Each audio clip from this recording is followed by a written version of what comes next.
এক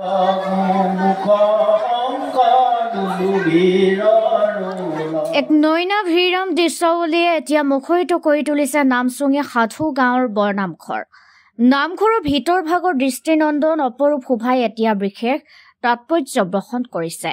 উল্লেখ্য যে তিতাবৰৰ এই বৃহত্তৰ অঞ্চলটোত বিগত বৰ্ষসমূহৰ দৰে এইবাৰো সাধুগাঁও বৰনামঘৰৰ সমূহ অংশীদাৰী ৰাইজৰ আতিথ্যত আৰু নামচুঙিবাসীৰ সহযোগত ২৪ মাৰ্চৰ পৰা আৰম্ভ হৈছে সপ্তদিবা নৈশ অবিৰত ভাগৱত পাঠ অনুষ্ঠানৰ।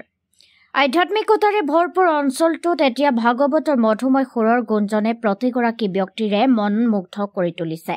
দূৰ দূৰণিৰ পৰা প্ৰতিটো দিনতে ভকত বৈষ্ণৱৰ শুভাগমনে সাধুগাঁও বাসীৰ ৰাইজক উৎফুল্লিত কৰিছে। প্ৰতিখন তোৰণেই খুব সুন্দৰকৈ সজাই তুলি ৰাইজক আকৃষ্ট কৰা পৰিলক্ষিত হৈছে। উল্লেখ্য যে নামচুঙে সাধুগাঁৱৰ সৰ্বৰসী ব্যক্তি চন্দ্ৰ কলিতাৰ সোঁৱৰণত আটক ধুনীয়াকৈ বাঁহেৰে নিৰ্মিত সাধুগাঁও বৰনামঘৰৰ মূল তোৰণ ভাগ অঞ্চলটোৰ উদীয়মান যুৱক বিষ্ণুজ্যোতি বৰুৱাৰ শুনিপোন হাতৰ পৰশত প্ৰাণ পাই উঠিছে। ৰাইজৰ সুবিধাৰ্থে নামঘৰৰ পৰিচালনা সমিতি আৰু ভাগৱত পাঠ উদযাপন সমিতিয়ে ধূপ চাকি জ্বলোৱাৰ বাবে বিশেষ সুবিধা প্ৰদানৰ লগতে সকলোৰে বাবে নিতসিদ্ধ প্ৰসাদৰ ব্যৱস্থাও কৰিছে। অগণন ভকত বৈষ্ণৱৰ সমাৱেশ ঘটা এই ভাগৱত পাঠ ৩১ মাৰ্চত সামৰণি পৰিব। সেইদিনা ৰাতিলৈ দক্ষযজ্ঞ ভাওনা প্ৰদৰ্শিত হ'ব। যোৰহাটৰ পৰা পুলক চুতীয়া প্ৰতিবেদন, প্ৰতিদিন লাইভ অসম।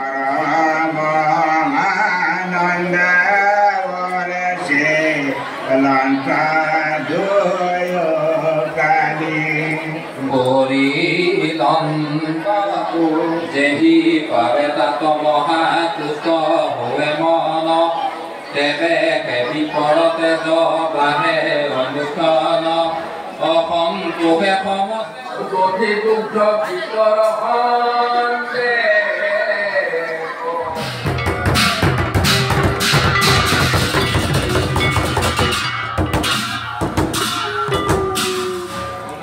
কাইচাবে বুলন্ত দিয়া অদ্ভুত প্ৰভাৱ কিবা তপ কৰিলা তো ব্ৰহ্মদেৱ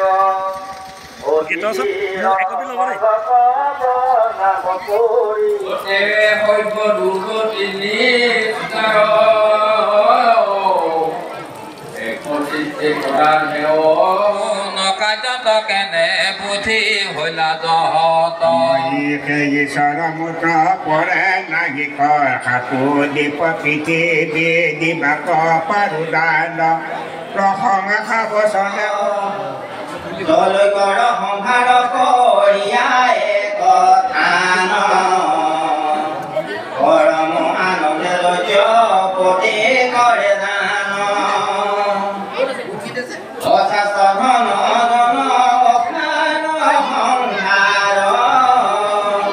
এহি বলি ৰাজাৰ নাৰাতে ভাণ্ডাৰ জগতকে সন্তোষিলা মহাদান কৰি অদৰিত ভল দুখী দেখি দেখা দৰি পিতি পিতি যতে কয় আমাৰ দানৱকো লক হবে কৰিলাই উদ্ধাৰ যেন পুণ্য পালো পাদু দকে কৰি স্নান তুতি মেৰদাক মোহিকে সমা কৰ্ম কৰো মুক কৰি দেখ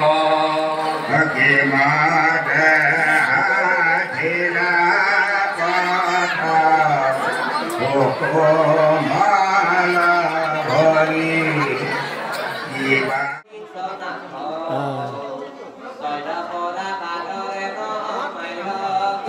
আমাৰ আজি চতুৰ্থ দিনা ভাগৱত পাঠ চলি আছে।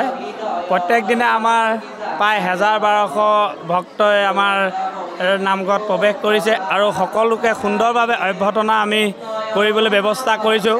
পুৱাৰ দিনৰ ভাগত আমি পায়স আৰু চাহৰ ব্যৱস্থা কৰিছোঁ আৰু সন্ধিয়ালৈ সিদ্ধ ব্যৱস্থা কৰিছোঁ। প্ৰায় প্ৰত্যেক দিনে 1000-1200 মানুহে আমাৰ ইয়াত অভ্যৰ্থনা কৰিব পৰা সুবিধা দিছে। আমি আজি এই পবিত্ৰ এই মহান জেগাডোখৰত আমি ভক্তপ্ৰাণ ৰাইজক সেৱা কৰিবলৈ পাই আমি নথৈ আনন্দ হৈছোঁ গাঁওবাসী হৈ।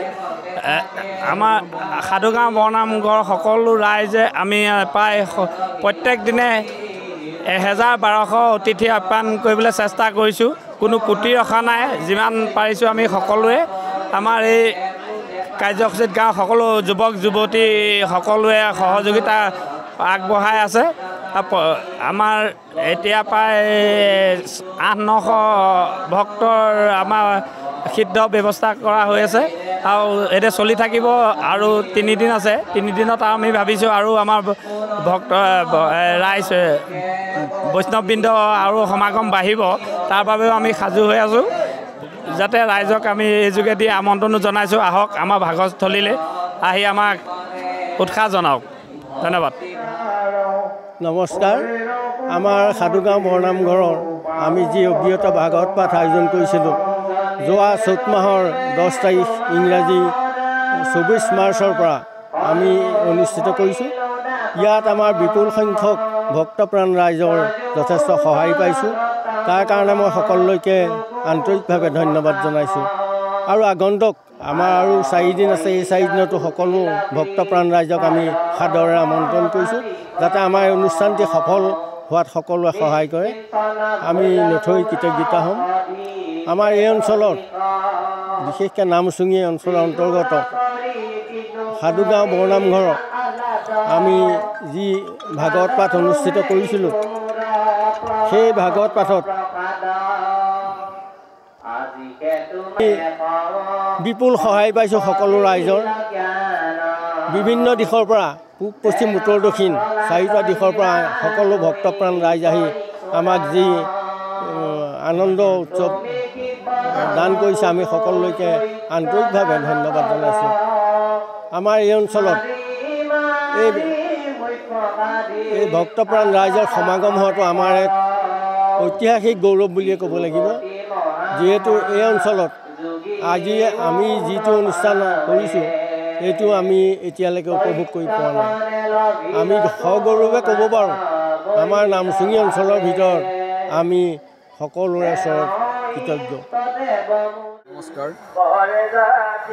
সমূহ অসমবাসী ৰাইজলৈ জয়তে আমি সাধুগাঁও বৰনামঘৰৰ পৰা শুভকামনা যাচিলোঁ। অহা 10 চ'তৰ পৰা 17 চ'তলৈ আমাৰ সাধুগাঁও বৰনামঘৰত অসম তথা সমূহ ৰাইজৰ উন্নতি হকে শ্ৰী শ্ৰী দিবানুক্ষ অখণ্ড ভাগৱত পাঠ আমি আয়োজন কৰিছোঁ। অহা 10 চ'তৰ পৰা 17 চ'তলৈ আমাৰ আজি 4ৰ্থ দিন। অহা কালিলৈ আমাৰ 10ম স্কন্ধ সোমাব। তো আমি যথেষ্ট ভক্তপ্ৰাণ ৰাইজক আমি সেৱা কৰিবলৈ পাই নিঠৈ আনন্দিত অনুভৱ কৰিছোঁ।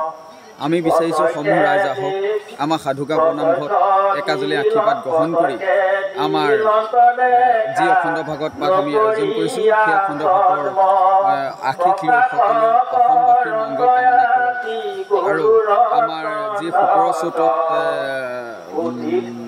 মহাপুৰুষীয়া এখন নাট দক্ষ যজ্ঞ, তাত বহুকেইজন অসমৰ শ্ৰেষ্ঠ আপোনাৰ ভাওৰীয়া বিতুপন দত্ত আদি কৰি বহুত কেইজন শ্ৰেষ্ঠ ভাওৰীয়াই ইয়াত নাট প্ৰদৰ্শন কৰিব দক্ষ যজ্ঞ। গতিকে সমূহ অসমবাসী ৰাইজৰ উপস্থিত আমি উদযাপন সমিতিৰ পৰা কামনা কৰিলোঁ কৃষ্ণ।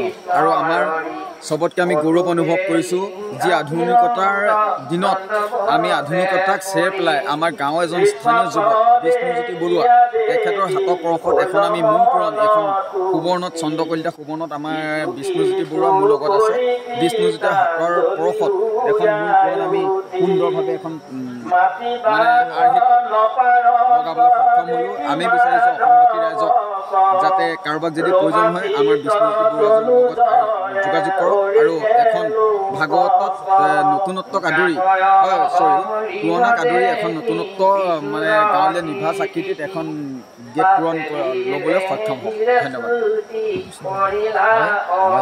নমস্কাৰ মই বিষ্ণুজ্যোতি বৰুৱা আধুনিকতাৰ মাজতে আধ্যাত্মিকলৈ ঘূৰি গৈছোঁ আৰু চন্দ্ৰকলীয়া কলিতা পৰিয়ালৰ অৰ্থাৎ মোৰ শিক্ষাগুৰু প্ৰয়াত তেখেতৰ কৰ্ণক সাধুগাঁৱৰ বৰনামঘৰৰ মন্ত্ৰবিভাগৰ মোৰ ঘাটত অৰ্পণ কৰিছিলে সেয়েহে মই এই বস্তুটো বাহিৰৰ ওপৰতে কৰিছোঁ বাঁহৰ ওপৰত যিটো আধ্যাত্মিক যুগত আধুনিকতাৰ কোনো পৰশ নালাগে বাঁহেৰে মই এই বস্তুটো প্ৰস্তুত কৰি তুলিছোঁ আৰু সদৌ অসমবাসী ৰাইজক মই অনুৰোধ জনাওঁ আধ্যাত্মিকতাৰ ওপৰত এই বস্তুটো মই প্ৰথমবাৰ কৰিছোঁ আৰু যদি কিবা ভুল ক্ৰুটি ৰৈ গৈছে বহুতো ভুল ক্ৰুটিবিলাক শুধৰাই ল'ব বুলি মই এটা আশা প্ৰকাশ কৰিছোঁ আৰু শেহতীয়াকৈ আমাৰ সত্ৰ দিবানৈক্য ভাগৱত পাঠলৈ সকলোকে মই আদৰণি আৰু বিশেষকৈ আমি ধন্যবাদ জ্ঞাপন কৰিছোঁ খবৰ লাইভক তেখেতে আমাৰ এই যি